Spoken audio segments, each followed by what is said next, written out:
மக்கள் நீதி மையம் ஐயா என்ன சொல்கிறாரு, தமிழ்நாட்டுக்கு பேராபத்து இருக்குன்றார். யார் இன்றைக்கி முதலமைச்சர்? ஸ்டாலின் சார் தான் முதலமைச்சர். அப்போ என்ன பேராபத்து? அப்போ ஸ்டாலின் சார் வந்தாலும் பேராபத்து தொடரும் அப்படி எடுத்துக்கலாமா? இல்லை அது என்ன விதமான புரிதல் கிடையாது. அவர் கிட்டத்தட்ட கோச்சிக்கிட்டு மனசு கஷ்டத்தில் தான் நான் போட்டியே போடலை போங்கன்ட்டு போகிறார்.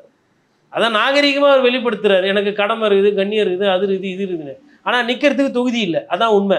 2 சீட்டு கொடுக்குறேன் உதயசூரியன் நின்னுங்கன்னா, கொங்கு மக்கள் கழகத்துக்கும் அதே தான் கொடுத்தாங்க, ஐயோஎம்எலுக்கும் அதே தான் கொடுத்தாங்க. அப்போது திமுக தலைவர் ஸ்டாலின் அவர்கள் கமல் அவர்களையும் கமலோட கட்சி அவர்களையும் 2 சீட்டு கட்சியாக தான் பார்த்துருக்காரு. அந்த பார்வை தான் அவருக்கு ஒரு வேதனையை மேபி ஏற்படுத்தி, நான் நிற்கவே இல்லைங்க, நான் உங்கள் கூடயே இருக்கிறேன், நீங்களே ஜெயிச்சு முதலமைச்சராக வாங்க, வாழ்த்துறேன், ஜெயிச்சு காட்டுங்க, நான் போயிட்டு வரேன், விடைபெறுகிறேன் அப்படின்னு சொல்லிட்டு கிட்டத்தட்ட இந்த கல்லூரி ஆண்டு விழாலெல்லாம் ஃபேர்வெல் பாட்டு போட்டு டான்ஸ் ஆட்டு மனசு கஷ்டத்தோடு போவாங்க இல்லைங்களா, அப்படி தான் நேற்று அவர் போனார். அதை வந்து இன்றைக்கி கரெக்டாக திருமாவளவன் அவர்கள் கண்டுபிடிச்சிட்டாரு. இது சரியில்லை, இது ஏதோ மனசு கசப்பில் இருக்கார், மனசு வருத்தத்தில் இருக்கார் அப்படின்னோடனே இன்றைக்கி அவர் ஒரு கோரிக்கை வைக்கிறார். கமல் சார் வந்து உங்களோட அதாவது உங்களோட பிரச்சாரம், உங்களோட இது எங்களுக்கு வேணும், உங்களோட கூட்டணி எங்களுக்கு வேணும், நீங்களும் களத்தில் எங்கள் கூட ஆடணும்.